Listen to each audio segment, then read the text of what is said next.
we all know the comic book industry is in a horrible place at this point. That's not even a question anymore. We all know it. There's no doubt. Maybe it's just a little fluctuating. No, it's in a horrible place. Fans are walking away and not coming back. They're sick and tired of the garbage. People don't even want to pick up comic books or read them anymore. Most people are just like, people who buy just like collectors who want the covers or something like that. That's it. That's what they're doing.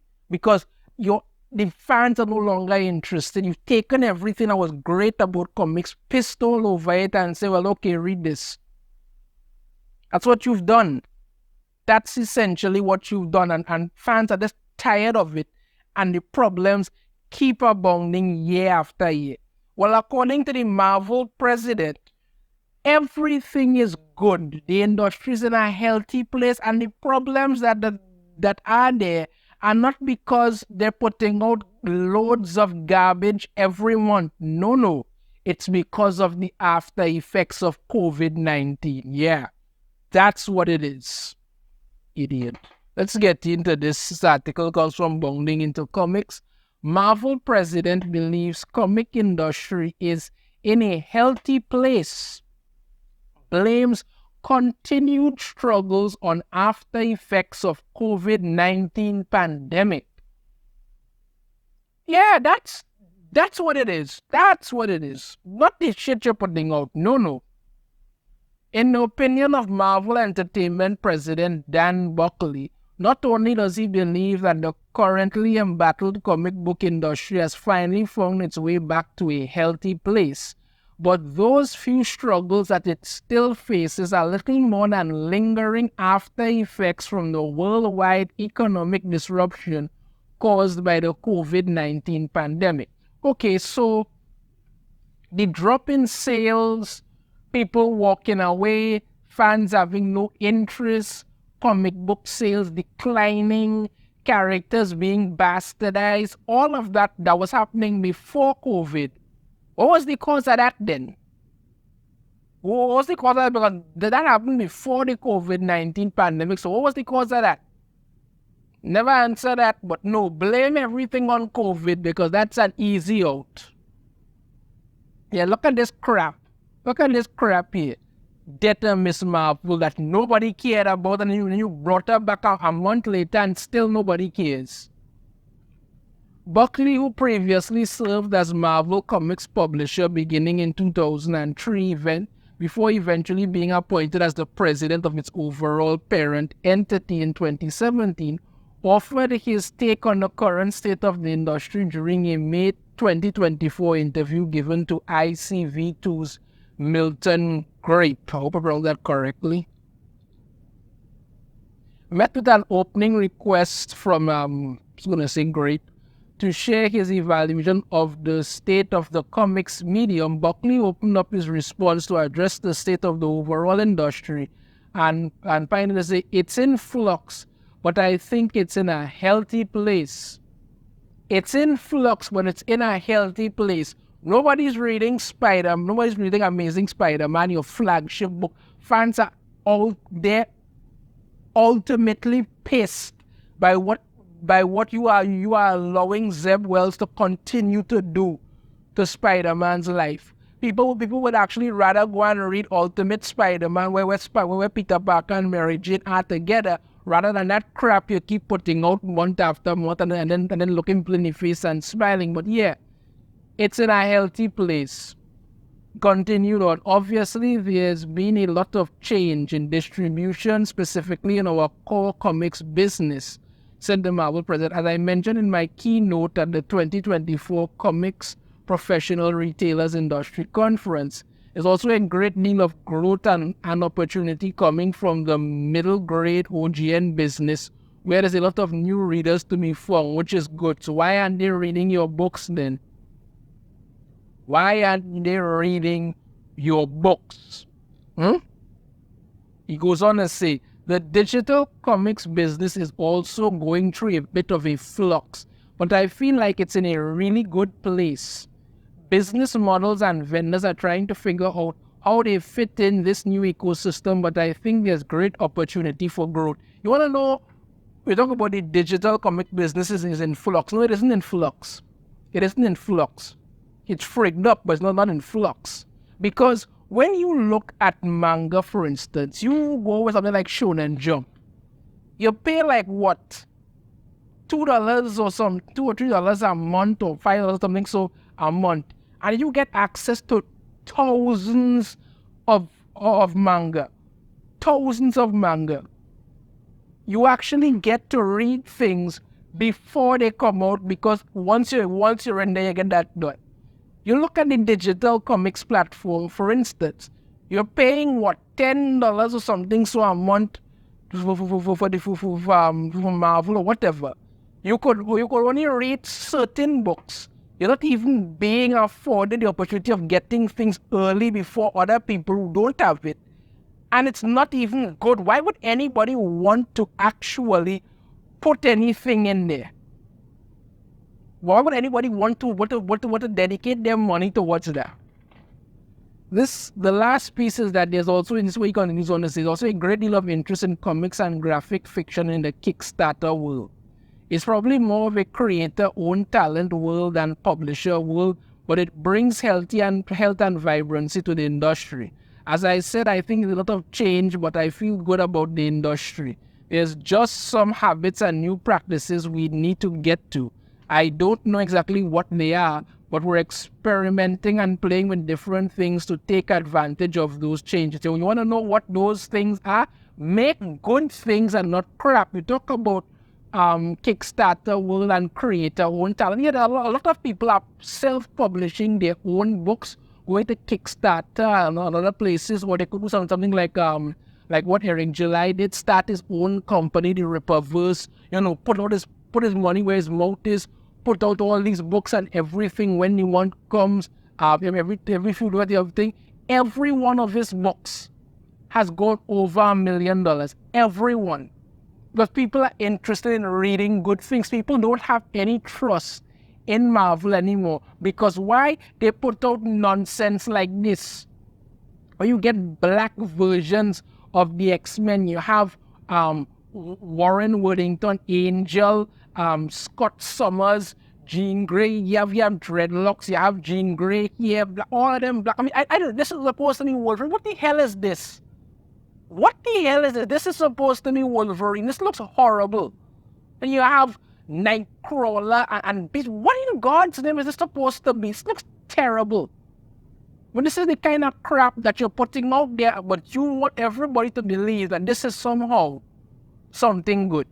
God. Hey, next I asked for his thoughts on the state of the direct market. The Marvel president admitted that while he believes it to be in much better place than most people think it is, it was not without its problems, particularly in regards to the declining patronage of physical comic book retailers. However, rather than acknowledging that this shedding of customers was due in at least some part to such regularly cited issues as books lacking quality, storytelling or creators being rewarded for publicly attacking fans. Yeah, they love to do that. Buckley instead claimed that this ongoing decline was instead a side effect of the industry still trying to find our way out of the pandemic. Are you serious? Are you serious? You would not even take the time to admit that what you're doing is terrible because you look at what Glenn O'Leary said. You all would listen to him at all, but look at what he said. The comics are terrible because you have creators who want to self-insert themselves into it. You want to self-insert themselves into the books. There's no oversight from editorial department, and you all actually reward fans for going out, reward writers for going out and telling fans to go F themselves. But no, blame the pandemic, not any of that. This is what he had to say. We have to find a way to get people in the habit of going to the stores more. Simple, put out good books. That's it. Let's get the Wednesday Warriors back. You need to actually have something for them to go and pick up more on. That's what. I do think a lot of those people are still shopping in stores, but they're not browsing as much. What we're hearing is that people aren't coming in every week. They're coming in every 2, 3, 4 weeks, picking up their bundles. We have to get them to start coming to the store more often, start browsing more often. Yes, we have to get new readers in there, but we have to get the ones that have been habitual readers or lapsed readers to come into the stores more often than they are. Okay, here's the thing.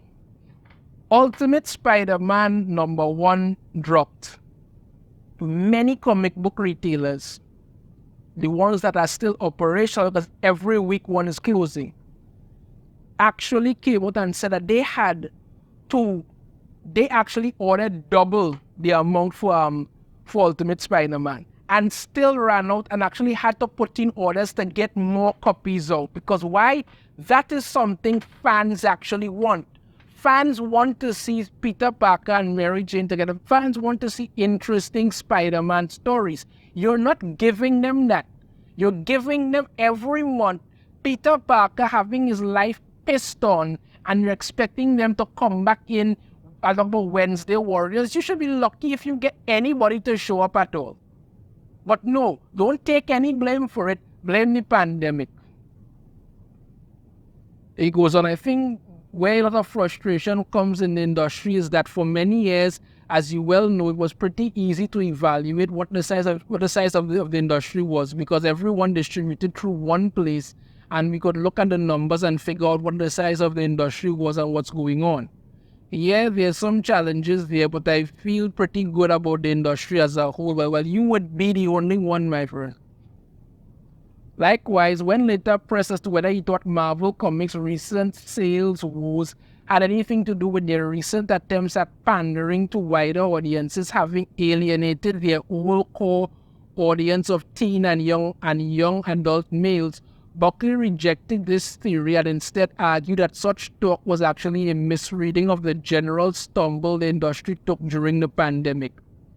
I was on a bus coming home once, and I've told the story before. I was on a bus coming home once, and there were some school children on the bus, and they were talking about this manga and that anime, and it was a mixture of school children, boys and girls. They were talking about, and they were talking about this did you watch this episode at this, and this is so good, I want to see this, I want to see this get animated, and all that were going on and on and on and on. And then somebody mentioned, when is the last time anybody picked up a comic book? And this dark cloud just hung over all of them. And all I started to hear from that point was just complaint after complaint. One person actually said, one of the children actually said, and I quote this, he said there was a time that you're going to pick up an X-Men book, any X-Men book, and be so pulled into the story that you knew what was happening without even having to read what came before, what after. You just saw it and you wanted to know more. He said that is just completely gone now. That is completely gone. One of the girls actually said, yeah, and they make Superman's son gain, like if people are supposed to care about it, trying to push on people, nobody wants that, and they just went on for about 10 minutes ripping apart comics. And I sat there listening to them, I thinking to myself, these are the same things I have been saying for years. And you see the audience that you're supposed to be aiming for saying the same thing. They love anime and manga because why? It's telling good stories with action and adventure that they enjoy. They don't want anything to do with comics because why? It's a bunch of narcissistic crap. That's what it is. Let's get back to what our Marvel Comics president has to say. I don't think the broadening of our audience had anything to do with if there was some degradation in our appeal with teen and young adult males, except that had everything to do with it. If we weren't making the right product to resonate with them out of the core publishing business, that was on our content plan, not on the broadening of our content and demographics. Our sales would indicate that we have a huge problem. So wait. You're saying that you're deliberately making these books to not appeal to your core audience. Well, yeah, you're admitting it right there. and they say that, our sales don't indicate that we have a huge problem. You looked at those sales recently, partner. I doubt that. I really and truly doubt that. He goes on to talk about it. Obviously, the pandemic created a bunch of white noise. We have to continue to do a better job leveraging the demographic tentacles that have been created by the success of our games team and the studios team, and Spidey and his amazing friends on Disney Junior. It actually have a Spidey and his amazing friends on Disney Junior. Who the hell is watching that? When they had Spider-Man and his amazing friends back in the day, people used to watch that. I know I watched that at the time. I was pretty nice stuff, but Spidey and his amazing friends on Disney Junior. If that's gonna be anything like that, like one that race swap Little Mermaid thing for Disney Junior, I could already see where that's going. Drawing his thoughts on the matter to a close, Buckley ultimately affirmed, "We continue to say, how do we take advantage of this reach to help feed the comic book business and grow and sustain that readership base? No, I don't buy that our broadening caused a decrease in readership. You can find a specific book to say maybe that story didn't resonate in conclusion, but I don't buy that argument. It's book after book after book after book. We ain't going to find a specific book to say that maybe that story didn't resonate. It's everything. Name one thing that isn't good. They had the whole Logan versus Wolverine. That was good. Descended into crap. The Hulk series that they started off was really good. Descended into crap. Everything that didn't. This is why I don't buy Marvel comics anymore, because every time you start off, if something starts off good, it's going to turn into garbage. That is not even something thinking about. That is literally at this point an absolute. That is literally an absolute at this point. So yeah, this is what he's saying. But when you talk about crap like this with the new century is now basically a disabled black woman because you need that. That's what's going to happen. Stand me turning Kamala Khan into a mutant, something nobody cares about because nobody likes Kamala Khan. Whatever the hell is going on with Spider-Man and what they've done to the Ben Reilly, they basically turn him into freaking Venom. Absolute nonsense. Bishop in a world of weird black versions of the X-Men that look beyond stupid. I don't even know what the flick this is. God. Hey. I mean, doing basically having Miles Morales become the new Captain Marvel, where every couple months they go every month he gets some new power. No, he could make some kind of electric sword because people are really reading this nonsense. Whatever in God's name is actually happening with the X-Men, the death of Miss Marvel that nobody cared about. But no, according to him, comics are in a healthy place and it's all just the after effects of COVID-19.